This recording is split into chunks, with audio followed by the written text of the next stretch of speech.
Hello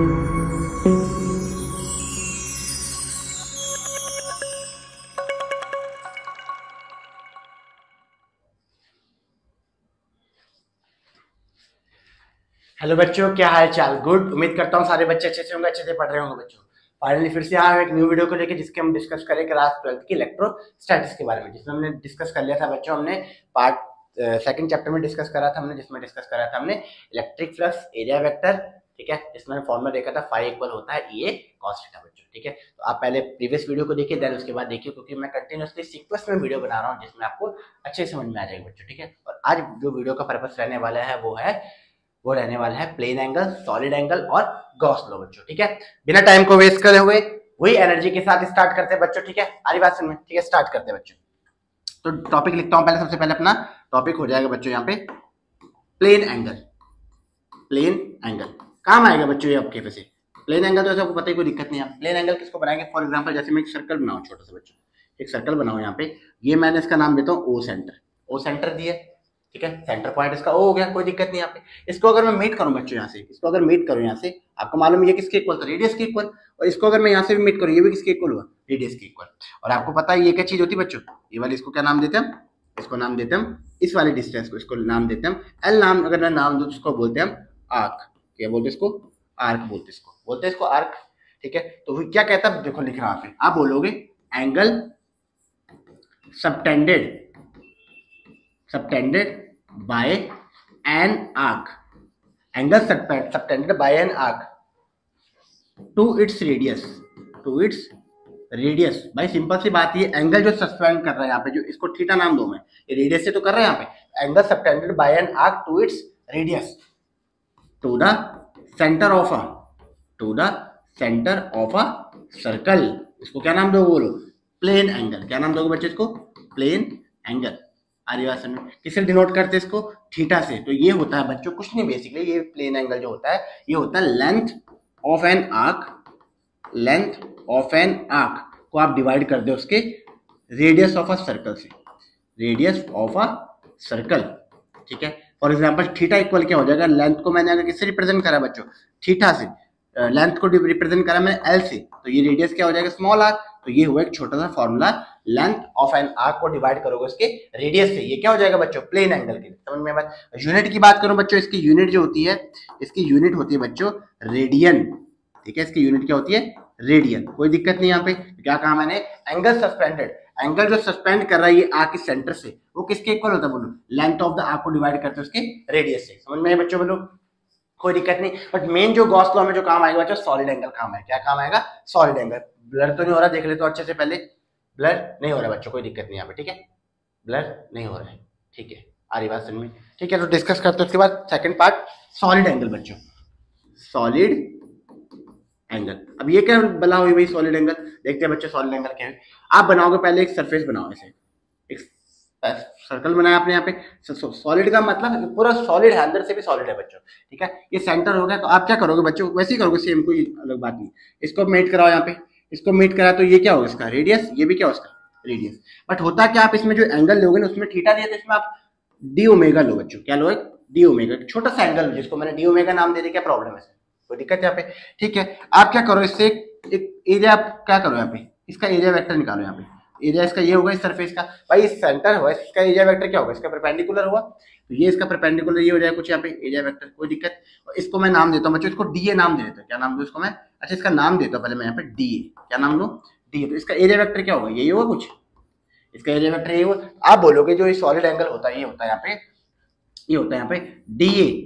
DA जो होता है यहाँ पे डायरेक्टली प्रोपोर्शनल किसके होता है? ये होता है radius of square, radius of an square के, स्क्वायर ऑफ इट्स रेडियस। ऐसे बोलोगे ज्यादा बढ़िया रहेगा बच्चा। Square of its radius, square of its radius की, मतलब डी ए जो होता है यहाँ पे डायरेक्टली प्रोपोर्शनल होता है आर का स्क्वायर। बोलो को दिक्कत? समझ में बात? और इसी प्रोपोर्शनलिटी साइन को जब सॉल्व करते हैं यहाँ पे, डी ए जो होगा इसके स्क्वायर के इक्वल होता है।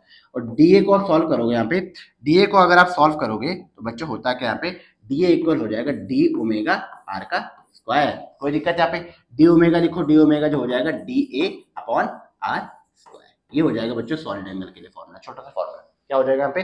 डी ए को डिवाइड करोगे आप रेडियस के स्क्वायर से। ठीक है, अच्छा ये डी ओमेगा होगा, इसी के लिए जो एंगल होता है इसकी यूनिट होती है, इसकी यूनिट होती है स्टे रेडियन। क्या यूनिट होगी बच्चों इसकी नाम? Stay radian. ठीक है, आ रही बात समझ में? तो क्या कहा मैंने यहाँ पे, डी ओमेगा जो बच्चों होता है, डी ओमेगा होगा यहाँ पे D A upon R square. अच्छा अगर मैं बोलूं 1 स्टे रेडियन किसके इक्वल होगा बच्चों? 1 स्टे रेडियन, 1 स्टे रेडियन किसके इक्वल होगा? जब डी ओमेगा की वैल्यू कितनी हो बच्चों? 1, और डी ओमेगा की वैल्यू अगर 1 हो जाएगी तो उस केस में डी ए किसके इक्वल होगा? आर स्क्वायर के इक्वल हो जाएगा। किसके इक्वल हो जाएगा? आर स्क्वायर के। तो आप बोलोगे यहाँ पे, आप बोलोगे 1 steradian equal when surface area या एरिया ऑफ सरफेस, ऐसे बोलोगे area of surface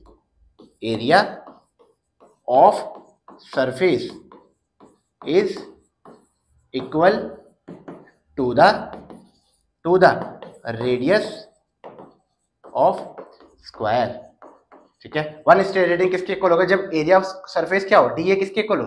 are square के इक्वल हो जाए। बोलो कोई दिक्कत? ठीक है, तो फॉर्मूला क्या हुआ यहाँ पे, दोबारा लिखते हैं यहाँ पे डी ए हो जाएगा बच्चों, डी ए होगा यहाँ पे, या डी ओमेगा, दोबारा लिखते हैं यहाँ पे डी ओमेगा जो हो जाएगा वो होगा यहाँ पे डी ए अपॉन आर का स्क्वायर। कोई दिक्कत नहीं। ठीक है, अच्छा बात करूं मैं अगर इसकी एरिया वेक्टर की, तो एरिया वेक्टर की बात करूं यहाँ पे, इसको मान लो इलेक्ट्रिक फील्ड ये मान लो यहाँ पे कॉस थीटा, इस दोनों के बीच के जो एंगल मान लो थी, तो होता है कि यहाँ पे डी ओमेगा जो हो जाएगा बच्चों D A cos theta upon R का स्क्वायर। कोई दिक्कत नहीं, एक छोटा सा फॉर्मूला बच्चों इसको याद रखना, डी ओमेगा क्या होता है? D A cos theta upon R square.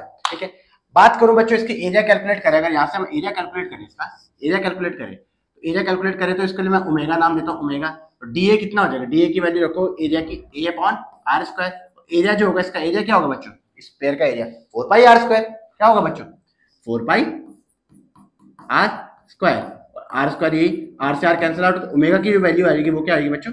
4 pi stay radian. बोलो बच्चों समझ में ही, ओमेगा की जो वैल्यू आ जाएगी 4 पाई स्टे रेडियन। सिंपल सी बात, डी ओमेगा छोटे के लिए कैलकुलेट करा और बड़े के लिए कैलकुलेट करा, तो यहाँ पे ओमेगा लगा दूं, क्या दिक्कत है यहाँ पे? तो एरिया ए लिख दिया मैंने, कोई दिक्कत? रेडियस तो आ ही रहेगा।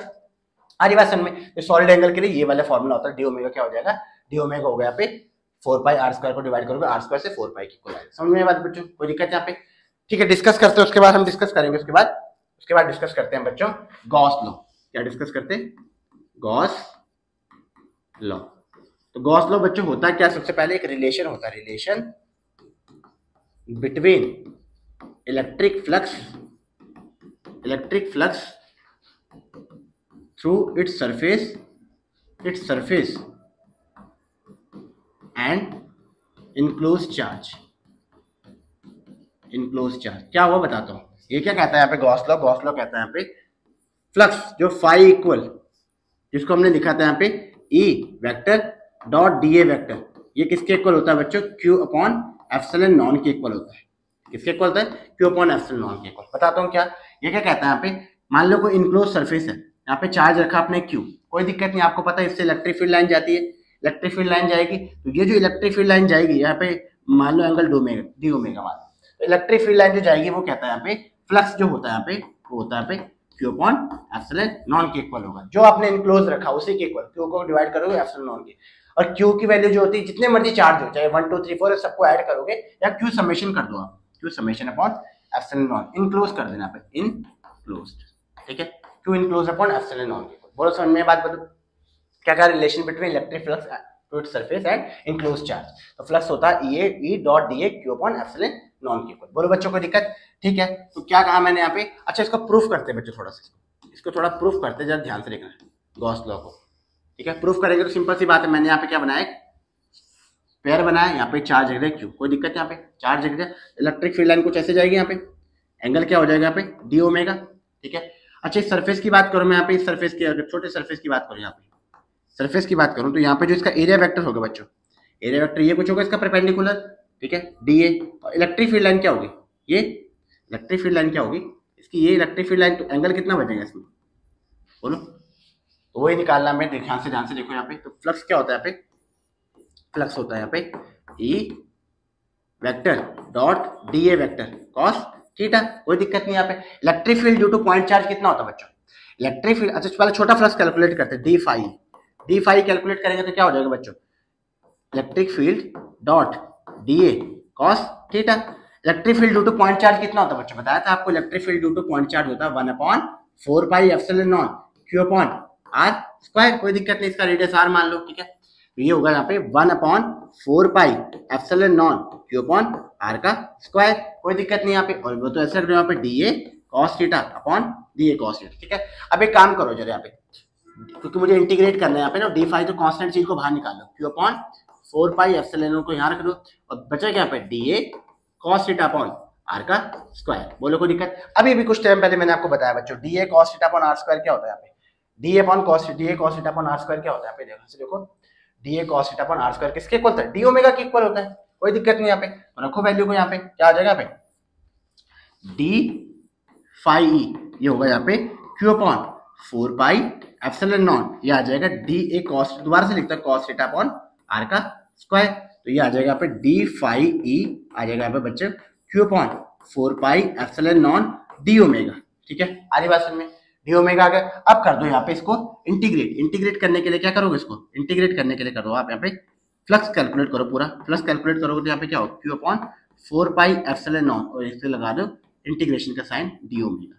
और आपको मालूम है क्या होता है यहाँ पे डी ओमेगा का जब इंटीग्रेट करोगे तो वैल्यू क्या आएगी, बोलो वैल्यू आ जाएगी यहाँ पे Q upon 4 pi epsilon non omega, omega आई, और ओमेगा की वैल्यू भी बताई थी किसके इक्वल थी, 4 पाई की इक्वल होती, किसके इक्वल होती है बच्चों 4 पाई एप्सिलॉन नॉन, यहाँ पे आ जाएगा 4 पाई से 4 पाई कैंसिल आउट हुआ, तो यहाँ पे किस क्या आ जाएगी वैल्यू, यहाँ पे जो वैल्यू आ जाएगी बच्चों, एक काम करते हैं थोड़ा छोटा कर लेता हूँ यहाँ पे, इसकी जो वैल्यू आ जाएगी वो आ जाएगी यहाँ पे, इसकी जो वैल्यू आएगी यहाँ पे,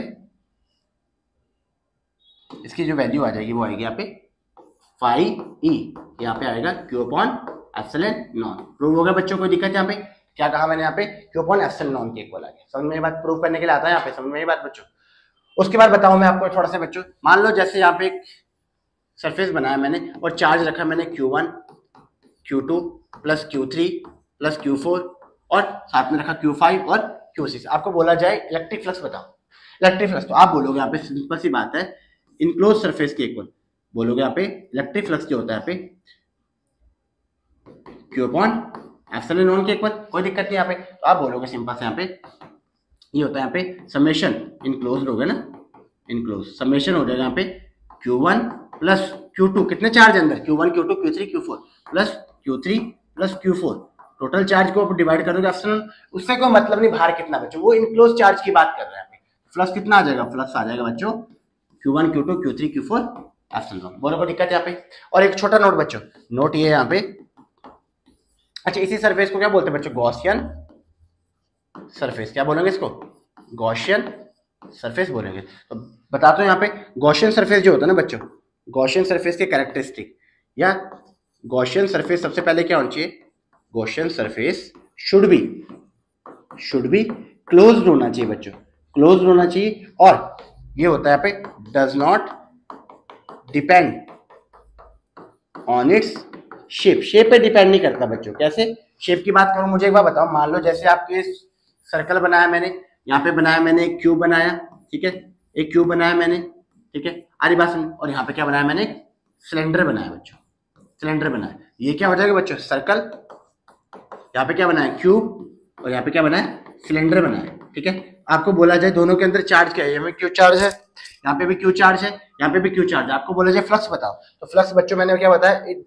डज नॉट डिपेंड, शेप पे डिपेंड नहीं करता, फ्लक्स हो जाएगा फाई हो जाएगा यहाँ पे क्यू अपॉन एप्सिलॉन नॉन, यहाँ पे भी क्या होगा क्यू अपॉन एप्सिलॉन नॉन, यहाँ पे भी क्या होगा क्यू अपॉन एप्सिलॉन नॉन, कोई इससे डिपेंड नहीं करता बच्चों, एरिया पे डिपेंड करता ही नहीं, बट कंडीशन क्या होनी चाहिए, क्लोज होना चाहिए। और एक और चीज सबसे इंपॉर्टेंट बच्चों, जो गॉसियन जो सरफेस होता है, गॉसियन सरफेस शुड बी, बहुत इंपॉर्टेंट बच्चों, शुड बी 3 डायमेंशन होना चाहिए, बट 3D होना चाहिए, 3D में जैसे क्या हो जाएगा, लाइक डिस्क, सिलेंडर, क्यूब, इसकी बात करें 2D के लिए वैलिड नहीं होता बच्चों, Gaussian surface does not valid, Gaussian surface does not valid for 2D surface, 2D surface के लिए वैलिड नहीं होता बच्चों, आरी बात समझ में, ठीक है। तो मुझे लगता है कोई प्रॉब्लम होगी गॉसियन सरफेस से रिलेटेड, ठीक है, आरी बात समझ में, ठीक है। तो क्या डिस्कस करा बच्चों हमने आज डिस्कस करा हमने, बताया तो दोबारा से, आज डिस्कस जो करा हमने प्लेन एंगल के बारे में बताया, तो जो theta equal L upon length को डिवाइड करते हैं, उसके लेंथ ऑफ द आर को डिवाइड करते हैं रेडियस से, देन उसके बाद सॉलिड एंगल डिस्कस करते हैं, छोटा सा फॉर्मूला था D omega D upon R square के इक्वल होता है, और डी ओमेगा को जो सॉल्व करा पे D A cos theta upon R, बताया था कॉस थीटा क्या होता है, एंगल बिटवीन एरिया वेक्टर और इलेक्ट्रिक फील्ड के बीच में जो एरिया होता है उसके कैलकुलेट करा, ठीक है। आगे बात समझ में, तो फ्लक्स बताते हैं गॉस लॉ क्या होता है, फ्लक्स होता है यहाँ पे ई डॉट डी ए, तो कैलकुलेट करा था किसके इक्वल होता है यहाँ पे, ये होता है यहाँ पे जो फ्लक्स लीकेज हुआ वो बताता है यहाँ पे क्यू चार्ज अपॉन एप्सिलॉन के इक्वल, मतलब कहने का मतलब वही चीज चल रही है बच्चों। मुझे एक बार बताओ इलेक्ट्रिक फील्ड क्या हुआ, चार्ज से इलेक्ट्रिक फील्ड लाइन निकली, कोई दिक्कत नहीं, और फ्लक्स क्या हुआ, वो इलेक्ट्रिक फील्ड लाइन जब किसी सरफेस से पास करती है तो वो क्या हुआ, फ्लक्स हुआ। बट उसी फ्लक्स को बताया गॉस ने, क्या कहा कि फ्लक्स लीकेज कितना होता है, तो वो फ्लक्स होता है यहाँ पे क्यू चार्ज, जो इनक्लोज चार्ज होगा आप उसको डिवाइड कर दोगे उसके एप्सिलॉन नॉट से। ये क्या होता है बच्चों, ये होता है यहाँ पे, ये होता है यहाँ पे permeability, permeability of free space होता है ना बच्चों, फ्री स्पेस, तो जिसकी वैल्यू कितनी थी 8.85 इंटू 10⁻12, ठीक है। ये तो कोई दिक्कत ही नहीं है, मालूम है आपको।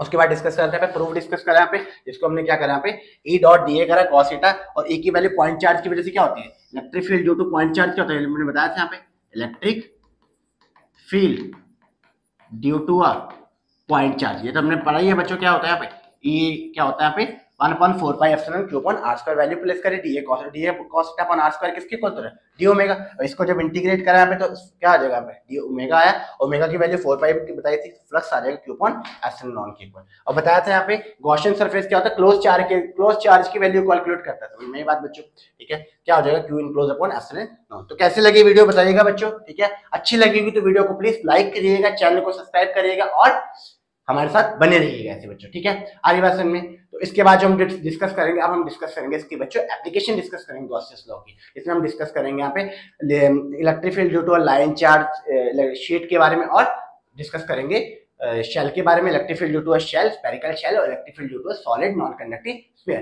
ठीक है बच्चों। कैसे रही वीडियो, ठीक है, मिलते हैं, ओके बाय, ठीक है।